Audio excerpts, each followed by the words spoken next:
Prontinho, já está gravando. Deixa eu colocar aqui. Vamos lá. E aí, Ronaldo, você gostou da leitura? Como foi? Peraí. Tá. Vamos um pouquinho. Gostei engrenar, Ana. Mas é mesmo. Eu não sabia se eu estava entendendo o livro. Uhum. Gostei, eu lia, relia. Aí eu falei, eu vou lendo. Eu vou lendo e eu ficava tentando achar. Primeiro os nomes, não tem nome, né? Aí eu ficava tentando achar uma explicação para tudo. Falei, gente, por que esses nomes aqui? Será que isso tem alguma ligação com alguma coisa? Número significado, não sei o quê, né? Eu falei, será que isso é algum. Porque tudo eu tentava, não, isso aqui deve ter tirado de. Sabe, tentando arrumar uma explicação para a história. Sim. E aí eu não estava entendendo se ele estava, o que ele estava escrevendo, se é por que de repente ele está falando, aí termina com reticências a conversa. Eu falei, mas não estava entendendo a história. Estava tudo meio no ar. Aí sei lá, eu acho que é porque acabava o tempo que ele podia escrever, que ele tinha aquela. Aí eu falei, deve ser isso. Aí eu não sabia se era um diário. Até agora eu não sei se aquilo é um diário, o que é aquilo. Na verdade, o livro em si é como se fosse realmente um diário dele, mas é um diário do tipo assim, aquela integral que ele está construindo, o diário vai junto com a integral para colonizar as outras pessoas, no caso de outros planetas, e essas pessoas de outros planetas verem como é que é o Estado Único, basicamente, né? Mas isso ele fez por vontade própria, porque ali ninguém tinha vontade própria. Na verdade, foi uma vontade própria que colocaram, imputaram na cabeça dele, né? Tipo assim, D503, você é tão bom nas palavras, mesmo você não sendo um poeta como R, não sei o que lá, acho que é R103, alguma coisa assim, mas, poxa, você é um filósofo matemático, tanto que a própria I330 chama ele de filósofo matemático, né? Então, traz todo esse negócio para ele poder escrever e registrar, e meio que fica um registro para a gente também. Então, tem essa ambiguidade de, será que é um registro para a gente? Ou a gente já é o povo que ele colonizou, vamos dizer assim, entre aspas, né? Nós somos os colonizados, estamos vendo como é que deveria ser o nosso próprio Estado, tal qual um Estado único, ter um benfeitor e tudo mais. Mas, realmente, no início, dá uma demoradinha para dar uma engrenada, e é tipo aquele negócio que eu sempre falo, né? Tem uma hora que você precisa se entregar para a história, independente se você está muito, vamos dizer assim, com muita vontade de ler, ou você está entendendo muito, porque no meio você vai começando a, tipo, ok, ele já é desse jeito, aí em 330 já lida de outro jeito, mas, de fato, é nesse sentido mesmo. É mais um livro que eu não leria por vontade própria. Mas é legal isso, sair da caixinha, né? Gostei do livro. Primeiro que é um livro bonito, né? É um livro. Nossa, aquela, você tá com também? Desse daí. Aquela conversa dele com o benfeitor, eu quero que você dê uma destrinchada nela, que aquilo foi fantástico, mas eu pouco entendi. Tá. Vou pegar o meu aqui. Beleza. Eu acho que eu entendi, mas eu não sei se eu entendi. Eu estou aqui com algumas partes para a gente falar. Eu acho que eu marquei essa do benfeitor, mas se eu não marquei, me sinaliza que a gente comenta, porque eu marquei algumas partes também. E trouxe também outras coisas de outros livros muito interessantes para a gente pensar, não só nesse livro, no do Zamiatti, mas o contexto das distopias, né? Como é que elas estão inseridas no nosso mundo. Mas, assim, começando, para resumir, né? A gente está lendo esse romance, que é um romance distópico, e foi considerada a primeira distopia. E, assim, uns vão dizer, assim, os críticos podem dizer que ele tem a ver com a crítica à União Soviética, de fato. Porém, do outro lado, quando a gente vai para a resenha do George Orwell, ele já fala que não, que pode ser uma crítica para qualquer sistema, até porque o próprio Zemiatin passou por poucas e boas no czarismo e passou por poucas e boas também na União Soviética. Ou seja, ele não teve paz em nenhum tipo de governo e talvez também não tenha sido uma crítica tão ferrenha, né? Então, aí temos esse Estado totalitário e é uma característica da distopia ter esses estados totalitários, ter essa falta de liberdade, ter tudo isso, né? E a sociedade, nesse caso aqui de nós, é extremamente racional, então não tem nenhum tipo de individualidade, é como se todos fossem um único ser, né? E nem mesmo emoção. Então, tudo basicamente feito nos horários certos, das maneiras certas, do jeito absolutamente certo. E aí, quando a gente foi lá nas mini-aulas, eu falei que ela era considerada a primeira distopia e falei do próprio Zamiatti, que ele passou por poucas e boas e que, querendo ou não, refletiu um pouco no livro, até porque ele é um engenheiro e o próprio D503 é um engenheiro, mas, assim, não é uma relação 100% reta, né? Pode ser que ele tenha colocado algumas coisas da vida dele, mas, definitivamente, esse pensamento matemático que ele também tinha por ser engenheiro, também está aqui no livro. E aí, quando a gente vai para esse livro, ele só foi publicado em 1924 nos Estados Unidos, e graças a Deus, porque se não fosse isso, provavelmente a gente estaria aí engatinhando em alguma tradução, já que foi proibido aí pelo menos por uns 60 anos na União Soviética. E a trama do livro é bem interessante, se a gente for parar para pensar no contexto geral, que a gente tem esse personagem principal, que é o D503, que é um dos engenheiros responsáveis por construir essa integral, essa nave espacial que vai levar a palavra do Estado Único para outros planetas. Então, o objetivo do benfeitor, o objetivo do Estado Único é colonizar outros lugares, instruir esses habitantes de outros planetas, para entender que aquele sistema do Estado Único é o melhor sistema que há. E aí tem um livro, esse é um diário do D503, relatando esse Estado Único, e aí a gente vai sendo introduzido aos poucos sobre o que é a tábua de horas, sobre o que é aquele bilhete premiado para você fechar as cortinas e tudo mais. E o objetivo do D503 com esse livro, na verdade não é um livro, né, mas é um diário, ele mesmo fala: apenas tentarei registrar aquilo que vejo, o que penso, ou mais exatamente o que nós pensamos, precisamente nós. É como eu imaginei quando eu vi essa parte que ele fala, que é um grande corpo, assim, com várias pessoas dentro, que elas precisam vibrar na mesma frequência. Porque se um vibrar errado, como a gente já viu que aí 330 vibrou errado, e aí deslancha tudo de uma vez. E aí esse relato, como a gente comentou, vai ser enviado à integral para documentar essa vida maravilhosa que as pessoas têm no Estado Único. E aí, nas primeiras páginas, a gente já vai perceber como funciona. Nossa, a Siri fica abrindo aqui.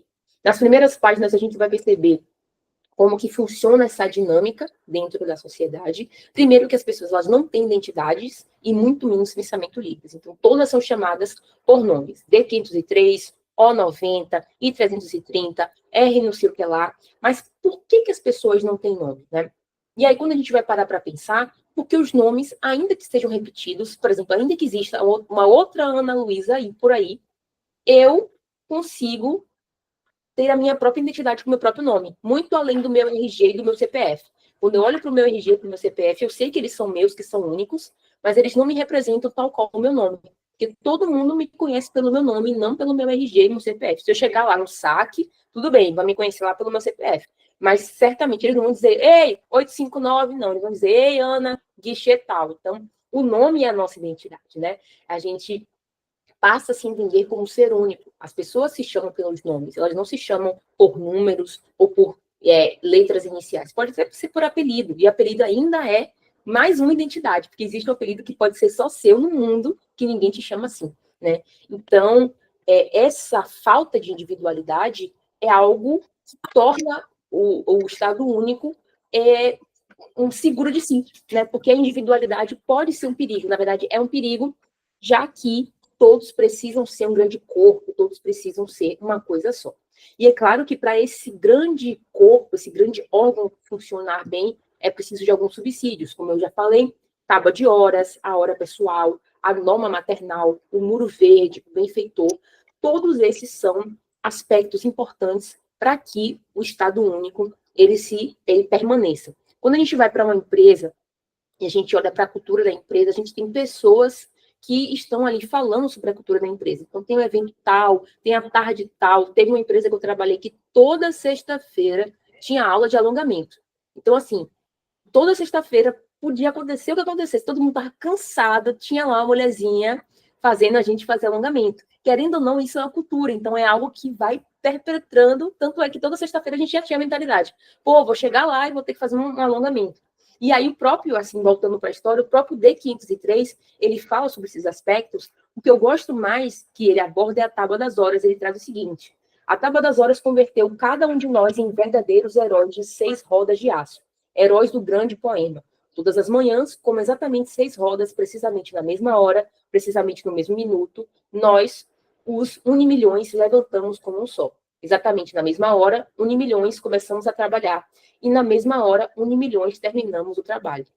Então você vê que ele é como aquele rato de Skinner, completamente condicionado. Se tocar o sininho, ele vai lá e faz alguma coisa. Se toca o sininho, ele vai lá e faz outra coisa. Tanto é que quando a gente vê logo nas primeiras páginas, toca ali uma sirene, ele fala 22h30, hora de dormir. Como uma criança, né? Tipo assim, hora de dormir. Então você vai lá e dorme, né? Então, basicamente, todas as pessoas daquela sociedade se assemelham a um robô, se assemelham àquele rato de Skinner, programado com prompts e funções que fazem tudo da mesma hora e pensam da mesma maneira.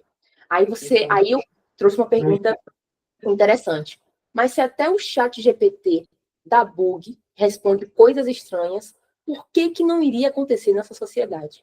Com pessoas reais ali que estão sujeitas a, de repente, ter um insight, uma sinapse e pensar uma coisa completamente diferente, apesar dos seus prompts, apesar de ter todo esse condicionamento, né? E aí, esse desconforto, essa mudança, ela vai começar quando o D503 se depara com a I330. E logo quando ele se depara, ele fala que ela tá com a roupa tal, ela tem um queixo tal, então já é uma figura estranha para ele. Quando ele vai descrever a O90, ele descreve de uma maneira meiga, de uma maneira educada, uma maneira amorosa, e quando é a I330, é quase um objeto pontiagudo, assim, que se passar pela gente é capaz de furar, sabe? Então, ela já é agente do caos desde a sua imagem, né? Então, de repente, ela aparece e fala para ele: eu vou te pegar e vou te levar à casa antiga. E o que ele vai responder para ela? Sim, vamos lá. Apesar de que, logo em seguida, ele fala: I330, essa aí me irrita, me repele, quase me assusta. Mas foi exatamente por isso que eu disse sim. Então, veja quão interessante é ele ter uma pessoa que ele repele, que irrita, que quase o assusta, mas ele vai com ela, sozinho, para uma casa antiga, né? E conforme essa aí, ela vai apresentando, e claro, ela tem um objetivo, ela vai apresentando por D503 histórias, possibilidades, sentimentos, ele começa a sentir que ela falava como se estivesse dentro de mim, verbalizava os meus pensamentos. Isso porque, querendo ou não, a I330 tem um conhecimento que o DQ, na verdade, o conhecimento, a malícia, de mostrar para ele que ele é um ser humano e que ele consegue pensar de uma outra forma diferente da que está no estado único. E aí, depois que eles vão à casa antiga, ele ouve a I330, ele fala: não, eu vou denunciar, porque ela colocou um monte de coisa na minha cabeça, eu estou me sentindo estranho. Mas aí ele próprio arruma desculpa para não fazê-lo. E aí que eu quero mostrar aqui. Ele sabia que a I330 era esquisita, repelia, assustava, mas ao mesmo tempo ele permitiu com que ela mostrasse as coisas para ele e, enfim, não puniu-a, né, basicamente. Ele só fez entender o argumento dela. E aí ele tem medo, mas ao mesmo tempo ele é curioso. E ainda por cima, a I330 tem um magnetismo, uma lábia muito grande que incide sobre ele. Só que a gente sabe que o objetivo da I330 é puramente recrutador. Ela só precisa dele porque ele tem acesso à integral. Então, se ele tem acesso à integral, basicamente o movimento revolucionário que ela quer fazer depende dele. E ela viu uma brecha no D503 para fazer isso, apresentando para ele sensações proibidas e tudo mais. E quando a gente vai perceber, os movimentos revolucionários, eles têm um pouco disso, né? Um pouco disso, dessa crença do tipo, nós precisamos recrutar as pessoas, precisamos ter gente dentro de tal célula, de tal isso, porque tudo isso significa poder. E quanto mais obcecado e mais louco ele fica pela I330, ele descobre que ele tem alma. E quando ele descobre que tem alma, se não me engano, lá para o meio do livro, ele vai ver que ele está completamente doente pelos parâmetros do Estado Único. Então, no Estado Único, ninguém pode ter alma. Meu Deus, se tiver alma, Ave Maria. manda internar, manda fazer o choquinho na cabeça, porque essa pessoa não tá bem de vida, não. E aí, quando ele descobre que tem alma, o muro dele cai por terra, porque ele fica entre o paradoxo da racionalidade, olha, eu sou D503, eu sou engenheiro, eu sou isso, eu sou aquilo, ao mesmo tempo que ele começa a atravessar aquele muro verde e vê que existe uma gama de vida que ele jamais imaginaria que se assemelha muito com a nossa, né? Então, quando ele vê aquele tanto de gente diferente, aquele tanto de gente pensando diferente, ele começa a se sentir emocionado e aí quer romper com o sistema.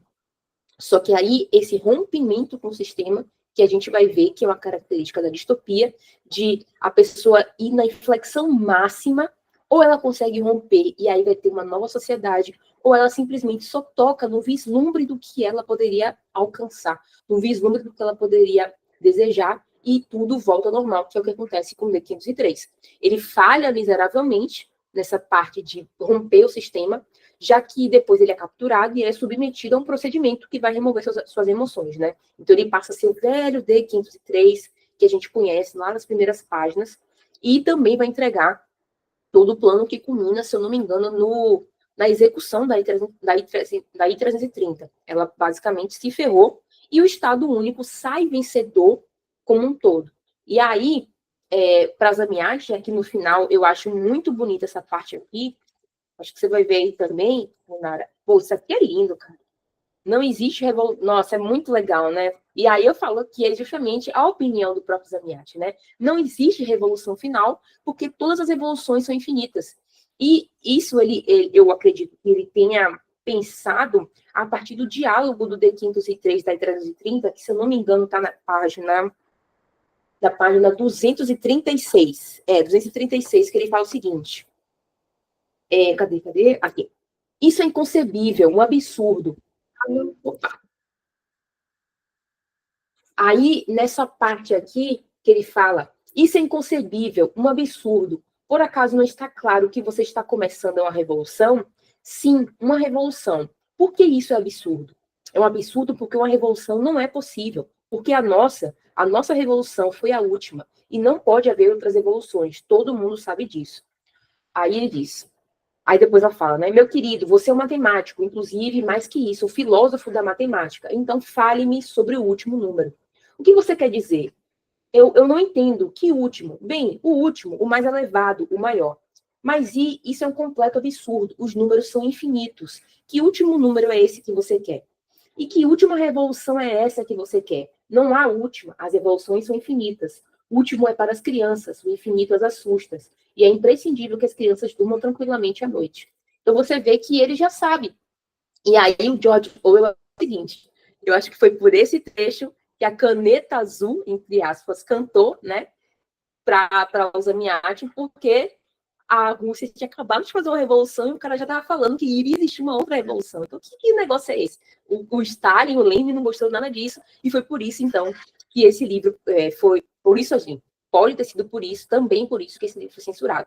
E aí, claro que existem aspectos bem semelhantes com a nossa vida de agora, mas há algo além que eu queria mostrar no livro, é que é o seguinte, tem um livro chamado Livro contra a Distopia. É um ensaio de um escritor, se não me engano, é espanhol, que ele vai falar sobre o gênero das distopias. E é interessantíssimo, eu li esse ensaio para poder trazer para a aula, porque ele vai falar o seguinte, que existem dezenas de distopias conhecidas, mas pouquíssimas utopias. A gente conta nos dedos quais utopias que a gente pode dizer assim, que são lidas, que são conhecidas, que a gente consegue conversar assim de cor, mas se a gente for falar para pensar, fala assim, Ana, qual foi o último filme de apocalipse que você assistiu? Eu assisti vários filmes de apocalipse.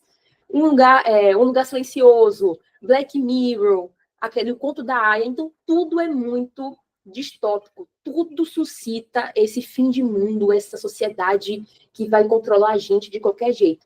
Então, ele diz o seguinte, que parece que há um certo tom de pessimismo que vem da década de 50 e 70.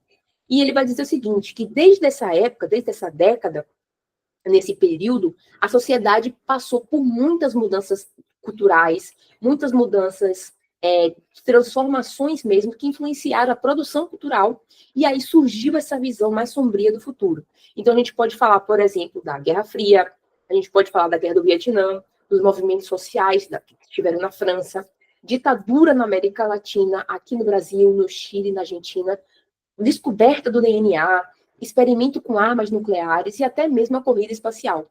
Tudo isso num espaço relativamente curto de tempo. Então, pode ser que essa visão pessimista tenha vindo daí, de tantas transformações, de tantas guerras, de tanta miséria que aconteceu. Só que, apesar disso, né, essa visão pessimista, ela está aqui até hoje. Então, tanto é que quando há uma mudança de governo, tanto aqui no Brasil, quanto na Argentina, quanto em qualquer outro lugar, a gente sabe que existe esse discurso de o mundo vai acabar, a gente vai virar uma ditadura, vamos virar uma Venezuela, e assim por diante. Mas o fato é que muitas pessoas estão no molde, que a gente chama numa vibe do tipo, quer saber? O governo que vai à merda, eu vou continuar fazendo minhas coisas aqui, porque nunca me ajudou em nada e tudo mais. Então, há uma sensação de descontentamento, de desconfiança e de medo em relação do que está por vir. E esse sentimento é o que permeia todas as distopias que a gente vai ler. A gente, se não me engano, a próxima é Admirável Mundo Novo, inclusive, já estou preparando aqui a aula, mas todas essas distopias têm esse pensamento do tipo medo do diferente, medo do que faz pensar diferente, medo de sentir os sentimentos que a gente precisa sentir como ser humano, né? Então, a distopia, ela vai surgir nesse cenário de prever um futuro, quase sempre catastrófico, como a gente pode ver, em que o governo manda em todo mundo, ou que há uma sociedade completamente diferente do que a gente está acostumado, mas há sempre um elemento que prende ou que modifica o ser humano. E esse tipo de narrativa, como eu já falei, virou um filme como Lugar Silencioso, Black Mirror, Conto da Aia, e tudo isso acabou tornando-se um gênero muito comum, tanto nos filmes quanto nos livros. Apesar de, por exemplo, não termos tantos livros contemporâneos de distopia, a gente tem muitos livros contemporâneos que falam sobre um futuro bem diferente, um futuro catastrófico, né? Mas não tem outros elementos da distopia. E não é à toa que a gente tem esse imaginário coletivista pessimista, porque se a gente está consumindo filmes de apocalipse, filmes de alienígena, o alienígena chegou aqui no planeta, colonizou a gente, acabou com tudo, como é que a gente não vai pensar que isso pode acontecer? Né? Não poderia ser diferente. Então, tudo que a gente consome acaba se tornando pequenas peças do nosso imaginário. E aí a gente pode crer, então, que as distopias podem ser um motor de mudança, de fato. Mas aí a gente olha para a vida do D503 e pensa, caramba, eu não quero isso para mim, eu quero a minha individualidade, eu quero meu nome, eu quero a minha vida normal. Por outro lado, a gente se pergunta, tá, mas o que é que eu tenho que fazer para que isso não aconteça? E aqui que mora o conformismo, que é o que a gente vai ver, né, nesse ensaio do livro Contra a Distopia. Ele fala que existe um conformismo muito grande, porque nós somos apresentados a cenários catastróficos o tempo inteiro. E aí eu fiquei pensando, caramba, eu vou apresentar 4 cenários extremamente catastróficos para o pessoal. Eu não quero que eles fiquem pessimistas. Eu quero só que eles entendam que existe um mundo das distopias, que são histórias que, claro, antecipam problemas e que ajudam a resolver, mas que não é para a gente ficar com medo de viver a nossa vida, ou com medo de que, sei lá, de repente vai vir uma força superior, um estado benfeitor, um estado único, e as coisas acontecem. Não, porque a nossa sociedade, querendo ou não, ela está bem estruturada no sentido de, quando as pessoas elas querem romper a barreira do que é relativamente comum e relativamente normal, a gente tem quase que um trampolim que as empurra para trás e fala, ei, olha, isso aqui, seu limite é até isso aqui. Se você for além, você já está indo para um campo que a gente não aceita, né? Então, quando eu quero falar sobre essa distopia, sobre essa parte, é justamente isso. Tem um trecho aqui, eu acho bem interessante, vou procurar aqui. Assim, ele fala o seguinte, tem uma parte muito interessante, que ele fala que parece que a gente está vivendo uma distopia, ou que a gente chegou a viver uma distopia na época da pandemia, em que tudo fechou, que a gente não podia sair, que tinha hora de recolher e tudo mais, e isso parece um cenário distópico. E pode ter sido esse episódio que influenciou a gente cada vez mais a entender que a gente estava vivendo numa era que se assemelha muito a uma distopia. Agora, voltando lá agora pro diálogo que você falou, né, do benfeitor com o Deus. Deixa eu só abrir aqui o diálogo. Outro aspecto que eu quero comentar que eu acho interessante é que é porque não dá para comparar com o Admirável Mundo Novo, porque senão eu vou dar spoiler. Mas quando você lê ou relê, você vai ver que esses dois livros conversam muito. E é muito interessante porque aqui no Nós, a gente tem uma sociedade regradinha com os horários que você tinha lá, que tinha o bilhete, acho que era bilhete rosa para você ter o dia sexual, que você podia fechar a janela e tal. E aí é interessante ver que ele vivia um trisal lá com a O e o R, mas engraçado que quando ele descobriu que o R chegou a ter algo com a I-330, o mundo dele desabou. Então, ali ele já tinha um sentimento, ali ele já tinha algo que no Estado Único, basicamente, e no próprio Admirável Mundo Novo, não existe, que é o sentimento de você gostar de uma pessoa e querer ficar só com ela. Não, os sentimentos ali, as relações são voláteis, a gente pode até comparar com Bauman, que for, os amores líquidos da vida, porque uma hora você está com um, mas você pode pegar um bilhete para poder você pegar outra pessoa e assim por diante. E o que é mais contemporâneo do que isso? Porque, assim, tem amigas que não tem namorado e tal, e toda hora é um aplicativozinho diferente para um Bubble, não sei o que lá e tal, porque o Bubble tem mais gente interessante, e as pessoas se conhecem ali com um clique, dão um match e falam, amor da minha vida, mas assim, não tiveram nenhuma uma conversa, não tiveram nenhum papo anterior, coisa que também não acontece nessa sociedade. Então, a gente pode comparar, sim, com alguns comportamentos que a gente tem agora, né? Então, eu vou procurar aqui. Você tem a página dele aí, Ronara, se tiver mais fácil para você? Eu vou procurar aqui. Tem que marcado aqui, eu não sei. Você está falando disso aí, eu estou aqui pensando. Tanto que ali não tinha o conceito família mais, né? Já não existia mais família, né? Todos moravam sozinhos, né? As famílias era do Estado. Exato, e tanto é que As crianças eram criadas Exato. pelo... E uma coisa interessante que você falou sobre família, tem uma parte que ele está todo azoado, todo sem norte, sem rumo, que ele fala que a família dele é a O e o R. Então é a única vez que a gente tem um momento de que ele está tão desesperado, e aí já tem ele se dando conta dos próprios sentimentos, que aí ele entende que aquilo ali pode ser um ciclo familiar para ele. Mas realmente não tem a ideia de família, e é isso, é assim, as pessoas estão ali para trabalhar, se reproduzir, e fé, né? E nem fé, né? Porque não tem fé nenhuma, é benfeitor mesmo. Deixa eu achar. Mas aquilo ali para eles é normal, tanto que eles são todos felizes, né? Eles não têm outro sentimento, eles não sabem o que é outro sentimento. Exatamente. Aqui, para ele, tendo a ordem, né? E o benfeitor mostrando para eles. Inclusive, o próprio benfeitor ele tem um efeito catártico, porque ele mostra várias pessoas sendo executadas, né? Então ele fala assim: olha, gente, se vocês não seguirem as ordens e ficarem bem felizes com isso, é isso que vai acontecer com vocês. A guilhotina, né? A guilhotina mesmo. Deixa eu olhar aqui. Aqui, ó, tô achando aqui o velho. Ele tá aqui conversando, deixa eu ver. Aqui, acho que é o fim, acho que é lá no último.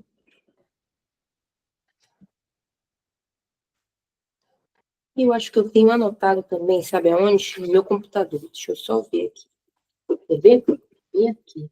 Eu anotei esse diálogo também, porque eu falei, cara, isso aqui também é muito bom. Deixa eu ver aqui.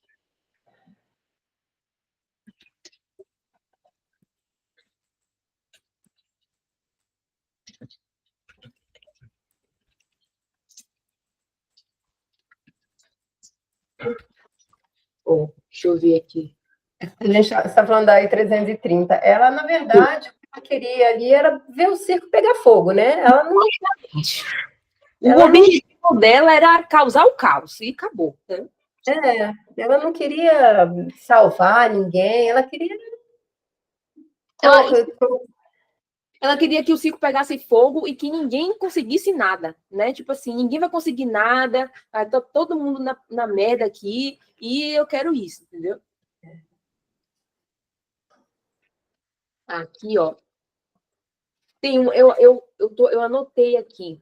Ele o diálogo vai acontecer quando o D503 é capturado, ele já tem a operação, né, que vai remover a capacidade dele de imaginar e sentir emoções, e aí ele vai se tornar o D503 de sempre, e aí nesse encontro com o benfeitor, ele já está desprovido dessa rebeldia, entre aspas, né, e também já não sente nada pela I-330, não sente nada pela I-330, já que ele, quando ele vai conversar com esse benfeitor, que é o líder do Estado Único, ele entrega todo o plano da I-330, né? Então, ele vai, lógico, o benfeitor, ele reforça essa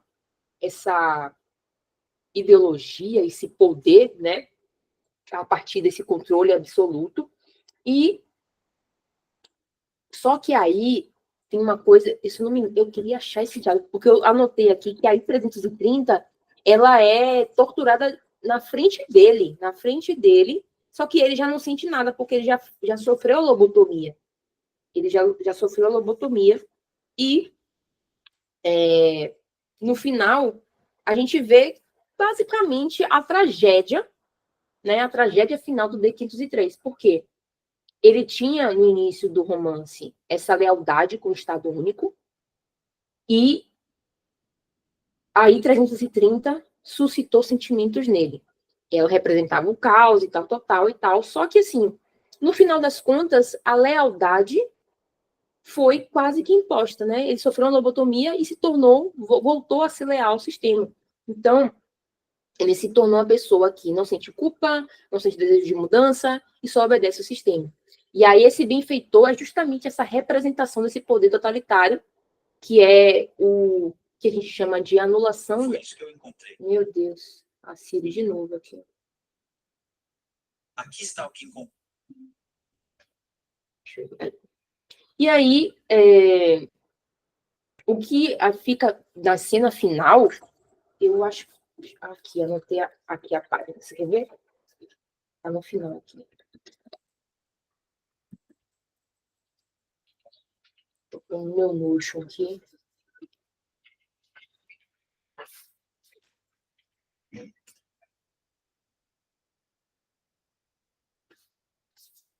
Registro 40, quer ver? Registro 40. Deixa eu ver qual é a página. Eu quero ver uma parte que ele fala. 40. Anotação 40. Ou é 35? Acho que é 35.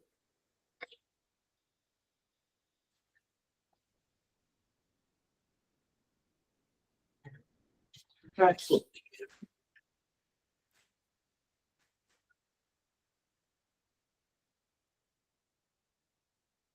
Não. Caramba, como é que eu não marquei isso, gente? Você achou não, né, Renato?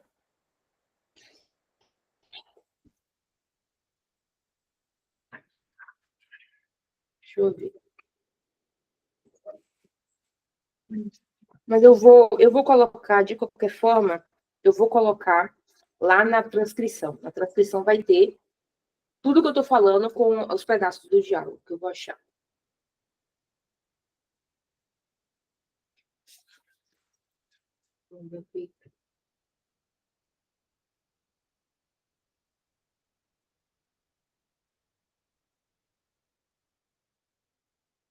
Mas, enfim, esse diálogo deles vai mostrar justamente que o D503 perdeu para o Estado. Ele perdeu a capacidade de se rebelar e por isso mesmo que esse diálogo fica no final, né? Que vai mostrar a superioridade do Estado Único, a superioridade do poder do Estado em relação ao indivíduo.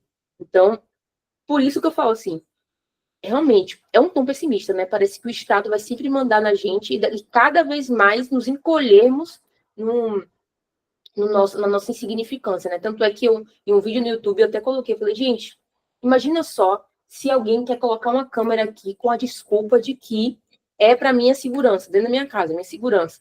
Mas a minha segurança tá condicionada a eu mostrar tudo que eu estou fazendo aqui dentro o tempo todo, né? Então, tem muito disso também. Até porque a gente viu, né, o que acontece quando tem diversas câmeras na sua casa. Lógico que também tá, se você pensar, o próprio Big Brother tá todo mundo te assistindo também, então tem essa essa condição de sempre estar vigiado, sempre estar em constante vigília para, será que eu estou falando certo, que eu estou fazendo certo? E quando a gente está dentro da nossa casa, a gente tem a possibilidade de falar o que quiser, de ser do jeito que a gente quiser, de expor nossas opiniões, coisa que não existia no Estado único. Afinal, eles eram escutados, eles eram vistos, as cortinas estavam sempre abertas e tudo deveria acontecer conforme o Estado mandava, né? Então, tem uma outra parte interessante que eu queria comentar, é que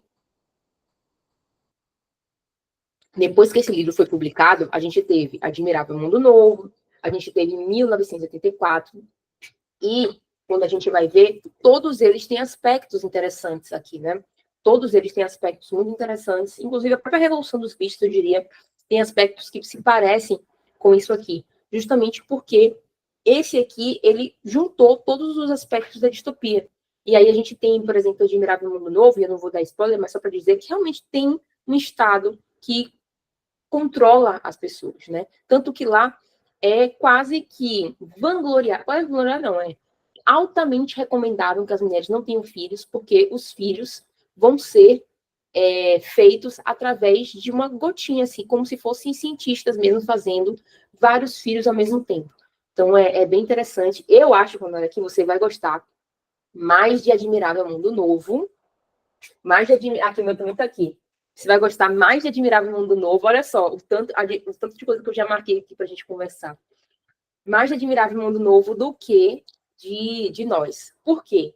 Porque o Admirável Mundo Novo, ele traz algo que eu achei interessantíssimo desde quando eu li pela primeira vez.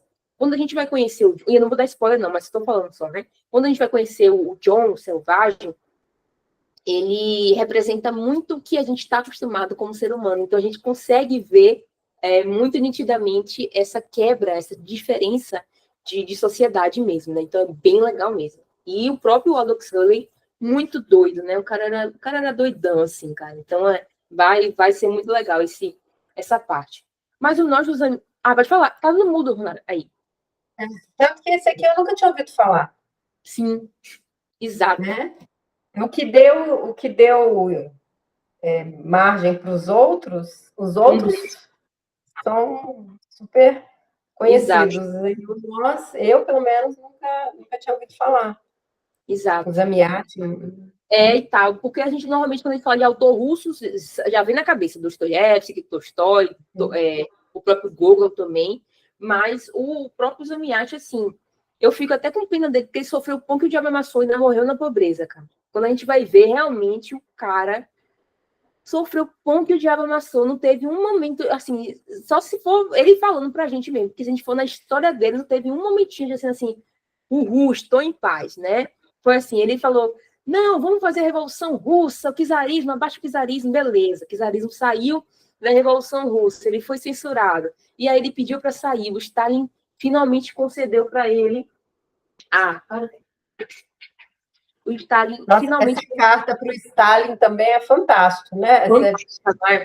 É muito fantástica. Quando ele fala que ele não quer estar num... Cara, imagine você estar dentro do seu próprio país e você dizer que não tem mais lógica nenhuma você estar nesse lugar, porque aqui, ó, para mim, como escritor, ser privado de escrever é como uma sentença de morte. Então, você está dentro do seu país, num regime que você pensou que seria bom para todo mundo. Não, uma coisa que ele acreditava, né? Em algum momento ele acreditou naquilo. Exato, em algum momento acreditou naquilo. E também, pelo que se sabe, teve algum momento que as coisas começaram a melhorar em detrimento do que estava no czarismo, né? Mas depois ali foi só ladeira abaixo, porque aí ele começou a ser privado de escrever, e aí, pô, imagina você escritor, você ser privado de escrever é quase realmente uma sentença de morte. E aí ele fala aqui, eu não posso continuar meu trabalho, pois nenhuma atividade criativa é possível em uma atmosfera de perseguição sistemática que aumenta de intensidade ano após ano. Então, ele não estava sendo perseguido só pelo próprio Stalin, vamos dizer, pela força policial, pela força governamental, mas os próprios amigos dele, que outrora eram escritores também, estavam com tanto medo que começaram eles próprios a denunciarem o Zamiat. Imagina, Ave Maria, eu ia querer sair dali imediatamente, entendeu? Então, o cara saiu. Aí, quando ele sai, aí eu fico, gente, quando eu fui ler, eu falei, gente, o cara finalmente conseguiu sair da Rússia. Ele finalmente foi para a Europa. Aí chega na Europa, morre. Ele escreveu 2, 3 coisas, assim, uma crítica ao estilo de vida europeu, se não me engano, e morreu. Gente, o homem não teve uma felicidade para dizer assim, vamos, eu e minha mulher vamos tomar um café ali e tal, sei lá se tomou café ou não, o cara simplesmente só saiu e morreu, cara. Porque, cara, pelo amor de Deus, coitado, gente. Entendeu? Não, mas ele deixou um legado, ele deixou um legado para os outros. Exato, né? Pelo menos isso, cara. Pelo menos o pessoal, assim, o próprio Zamiatin, como é o nome do outro, meu Deus? O Aldous Huxley também, ou o Zamiatin não, o George Orwell, o próprio Aldous Huxley. E eu acho que também, quando a gente vai para essa aqui, eu não sei nem onde está o outro livro. Não, tá lá, esse aqui também, tá. Esse aqui a gente vai gostar. Esse aqui também é muito legal, né? Esse aqui é o senhor, acho que esse aqui é o último livro. Mas, muito legal, assim. E eu gostei da gente começar essa temporada, né, com a primeira distopia, para a gente ver de onde que veio essas ideias, né? E também não encarar isso como vamos dizer assim, como um tiro de pessimismo, assim, cara. Porque realmente, se fosse... Eu não fiquei com essa... para mim parecia tudo ficção. Sim. Eu não trouxe isso para minha vida pessoal. Uhum. Primeiro que eu não estava entendendo. Na hora que eu consegui entender o livro, eu não consegui amarrar com a vida. Eu falei, não, eu não fiquei procurando exemplos na nossa vida atual. Então, eu não amarrei uma coisa na outra. Esse livro... Esse livro, eu acho que eu também tive essa porque eu não tenho uma visão política. Sei. Sim. E eu também acho uma coisa que você falou, Ronara, eu concordo com você. Eu não vejo esse livro, O Nós do Zamiatin, com uma ligação extrema para a nossa vida. Eu vejo ele mais como um parâmetro do tipo, distopias começam aqui, e aí quando a gente vai para o Admirável Mundo Novo, aí você começa a ver que tem alguns elementos. Coisa. Exato, você vê que alguns elementos e tal, aí quando você vai para o 2084, que inclusive vai ser um livrão que a gente vai ler, porque o autor, ele é hipercontemporâneo, e ele, se eu não me engano, está preso. Ele está preso lá na Argélia, porque ele sempre foi um crítico do governo da Argélia. Na verdade, foi o seguinte, ele era engenheiro, ele trabalhava no governo da Argélia, e simplesmente, do nada, ele foi demitido porque ele começou a criticar muito. Começou a criticar muito o governo da Argélia. E aí, um dia, se não me engano, ele deve estar preso agora. Você tá vendo? Ó. Esse que você está falando é o do último livro? Esse é o Depois do Admirável Mundo Novo, o penúltimo. Esse penúltimo, a gente vai ler o nome do cara. O nome do autor é Boalen Sansal. Ele é autor contemporâneo, nasceu aí na década de 50, na Argélia. Ele viveu na Argélia, ele se formou lá, e ele era do governo, ele trabalhava para o governo, só que ele começou a fazer críticas para o islamismo e para o governo. Então, ele foi expulso desse cargo dele. E quando ele foi expulso, ele foi morar, se não me engano, na França. Só que aí ele ia de vez em quando na Argélia. E aí, simplesmente, teve uma notícia que saiu no ano passado, em novembro, que ele estava desaparecido desde 16 de novembro, assim que ele pisou na Argélia. De Paris para a Argélia, e se não me engano, ele está preso pelo governo argelino, na verdade, e não sei o que aconteceu com ele. Ninguém sabe, na verdade. Nem a Argélia quer dizer pra gente o que aconteceu com ele. Então, você vê como que esse livro dele deu o que falar, deu pano para manga, podemos dizer assim, né? Então, é bem interessante. E eu acho que... Às vezes foi o que aconteceu com o Zamiatin lá no começo. A gente está vendo de novo, tá vendo? Então, é exatamente isso. Até porque também aqui... Não mexer com os grandes. É isso. Aqui no Brasil, a gente não tem tanto isso, né? As pessoas podem falar alguma coisa e tal, só chegar no caso extremo de você chegar lá no Palácio do Planalto e quebrar tudo. Aí você realmente está vendo que as câmeras estão te filmando e aí você pelo amor de Deus, né? Se lenhou, porque tá todo mundo vendo que foi você. Mas assim, você chegar ali no Twitter, chegar ali no Threads, no TikTok, e começar a falar, cara, você vai falar à vontade, assim. A gente não tem muito essa questão de perseguição, a não ser quando você é uma figura política grande, né? Então, sei lá, se o nome do cara, só lembro do apelido dele, sei lá, o Mamãe Falei da vida, começar a falar bobeira no YouTube, aí todo mundo vê que ele tá falando bobeira, né? Então, é muito disso também, de que sociedade que você tá. Na Argélia, nossa senhora, é tudo bem regradinho, e assim como muitos países islâmicos, né? Então tem essa questão do tipo, não fale mal do islamismo, porque senão vai sobrar para você. Acho que é basicamente isso. E aí, Onara, vou aproveitar aqui esse final, vou até, inclusive, anotar, porque, veja, eu acho que você viu o Christian, né? O Christian trabalha comigo, ele saiu por um tempinho, mas ele trabalha comigo, e aí a gente fica batendo cabeça para melhorar sempre as próximas aulas e tal, não sei o quê. E aí, eu quero saber se esse formato que a gente está fazendo, de 2 mini-aulas, aula ao vivo, o cronograma e também todos esses outros materiais, se tá ficando legal, como é que você achou? Mano, eu gostei mais desse formato, inclusive. Eu gostava muito do outro, mas depois que você mudou, eu achei esse melhor. Uhum. Porque da outra forma, a gente ia lendo, todo dia você Sim, sim. falando, aí eu acabava, querendo ou não, você me falava antes. Sim, Então, sim. assim, eu preferia não ouvir suas mensagens todos os dias, porque aí eu lia, aí depois eu ouvia Depois, todas. Então, uhum. nesse formato ficou ótimo, ficou bem legal, que deu para a gente ver se eu entendi o livro, peguei uma parte, Legal. gostei. Achei que E ficou aí, bom, sim. massa. Pronto, perfeito. E as transcrições também estão te ajudando nessa parte Sim, da muito, massa? muito, muito. Porque às vezes eu estou em algum lugar, eu quero ler ali, e eu não Eu estou querendo também creio. anotar, não quero ouvir, eu achei legal, gostei das transições também. Pronto. Ótimo, ótimo. E aí eu Porque gosto aí. de imprimir, aí eu imprimo e Ah, deixo dentro do legal! livro.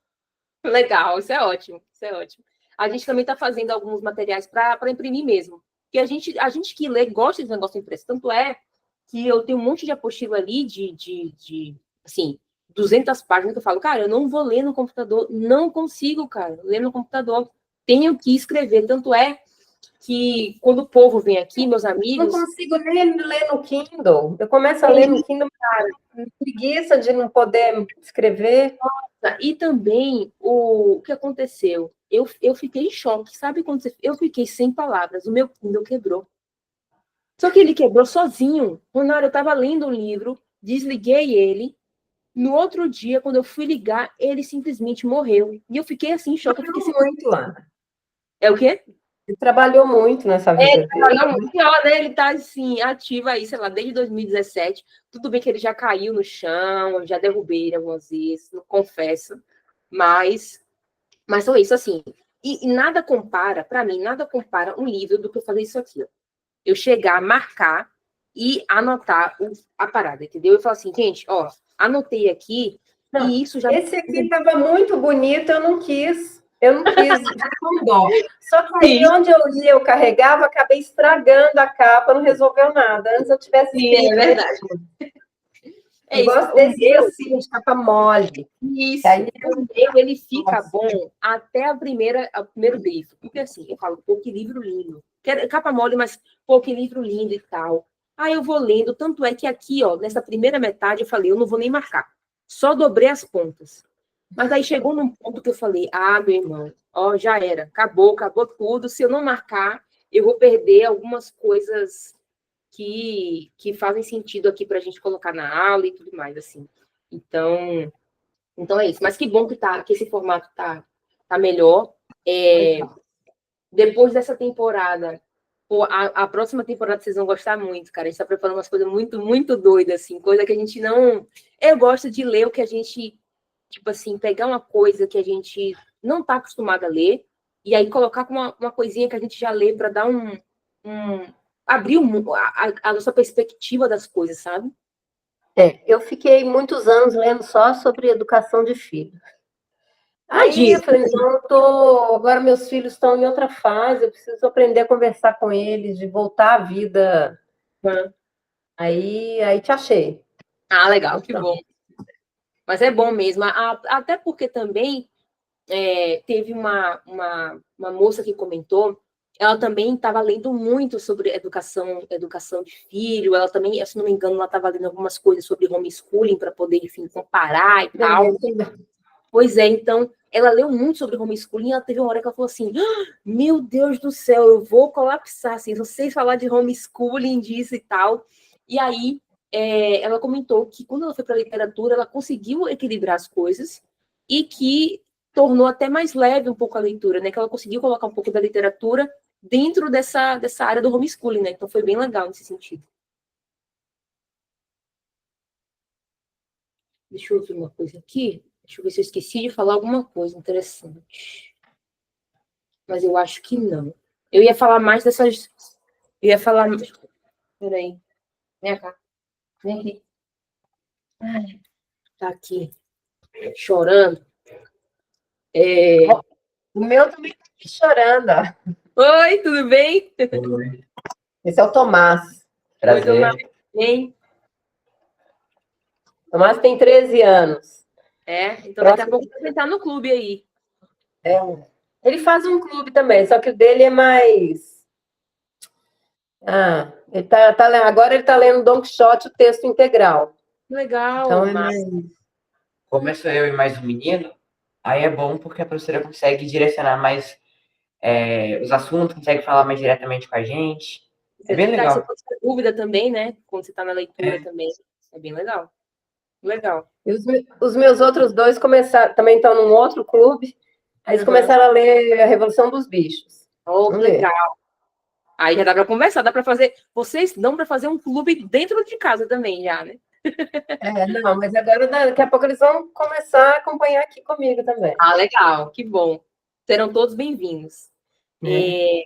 Deixa eu ver se eu esqueci alguma coisa, Ronara, de falar alguma coisa, mas eu acho que não, porque essa aula ao vivo eu estava pensando em falar sobre isso, sobre esse pessimismo, e assim, eu não senti pessimismo na hora de ler o livro e tal, mas se a gente observar a sociedade como um todo, tá tudo muito com esse tom muito pessimista, né? Quer ver uma coisa? Eu estava na academia hoje, graças a Deus, que eu levei um fone de ouvido, mas assim, foi Deus me iluminando, falando assim, Ana, leva um fone de ouvido, porque quando eu cheguei lá, o pessoal estava assistindo aquele negócio de Cidade Alerta, aqueles negócios assim, e foi só ladeira abaixo, foi só coisa ruim atrás de coisa ruim. E quando a gente vai também para o próprio jornal, é só coisa ruim, coisa ruim, coisa ruim. Então, quem fica no noticiário, na CNN, em qualquer outra coisa, se não conseguir filtrar as notícias da forma certa, vai enlouquecer, vai achar que realmente o mundo está acabando, porque cai avião, morre gente, é tiro, é arrastão, é a polícia que não consegue resolver. E é isso e aquilo, vai achar realmente que a gente está num apocalipse mesmo, né? Eu acho que é a mesma coisa de ler isso aqui e ficar tentando achar um paralelo no que a gente vive. Exato. Eu acho que dá uma... Exato, até porque também se a pessoa ficar o tempo inteiro, vamos dizer assim, lendo e procurando coisas para dizer, nossa, isso aqui a gente vai virar isso, ou nossa, a gente está quase nisso aqui, realmente, vai ficar... Isso é uma premonição, é um... Exatamente. Porque, na verdade, o cara, ele previu uma coisa da cabeça dele, uma ficção da cabeça dele. A gente tem sempre que se lembrar que ele tirou isso de uma ficção. Ele pode ter pegado um fato real, mas esse fato real foi destrinchado, foi mergulhado ali no véu da ficção, e a partir disso que virou essa história, né? Então, tem semelhanças? Lógico, a gente pode comparar aquele negócio lá do pessoal não ter identidade, de a gente, todo mundo ser um número para o governo, mas assim, e aí, gente? Foi uma comparação, foi um fato que se parece, mas não quer dizer que, ó, meu Deus, daqui a pouco as pessoas vão se chamar 859, 543, 321. Não, tipo assim, não tem isso. Porque a nossa sociedade... Mas isso também é tudo lado que você enxerga, porque se você for ler a Bíblia é atual também. Você traz paralelos para a sua vida de hoje. Então, exatamente. Depende do lado que você está enxergando, né? Exatamente. Tanto é que você comentou da Bíblia, eu estou lendo um livro que é do Northrop Fryer, que é um crítico americano muito famoso e muito bom também. Depois eu posso até mandar para você a foto, Nara, que você vai gostar, que é a Bíblia e os mitos clássicos. Ele vai fazer um paralelo da história da Bíblia com esses mitos clássicos, que a narrativa desses mitos clássicos bebeu muito nessa narrativa da Bíblia, e também a própria narrativa da Bíblia também bebeu nesses mitos, porque os mitos são cíclicos, né? O herói vai para um lugar, né, e volta para o lugar que ele estava mais revigorado, mais inteligente e tudo mais. E também acontece isso nos mitos, né? Então, também acontece isso na Bíblia. A gente, se não me engano, começa com Gênesis e termina com Apocalipse, e aí a árvore, ele vai explicando assim, é uma loucura. Eu fiquei, explodiu minha cabeça quando eu li, mas eu vou mandar para você, porque é bem interessante, e realmente, as narrativas da Bíblia são semelhantes às nossas. Tanto é que se a gente lê um salmo, lê lá uma passagem, a gente fala, caramba, isso aqui eu acabei de passar por isso, cara, acabei de passar por isso. É muito, muito, muito semelhante mesmo. Então, aí a mesma coisa, se a gente ficar bitolado do tipo, meu Deus, sei lá, tô passando por uma provação aqui, e a gente ficar sempre achando que tá vindo uma coisa por vir, a gente vai ficar sempre esperando, e o momento presente acaba não se justificando, né? Não vivendo o momento presente, que é o que também a gente precisa viver, né? A gente precisa analisar as nossas ações, nossos pensamentos, para que o futuro seja do jeito que a gente imagina que seja, né? Sim. Mas é isso, eu vou parar de gravar aqui para poder já salvar. Graças a Deus que agora eu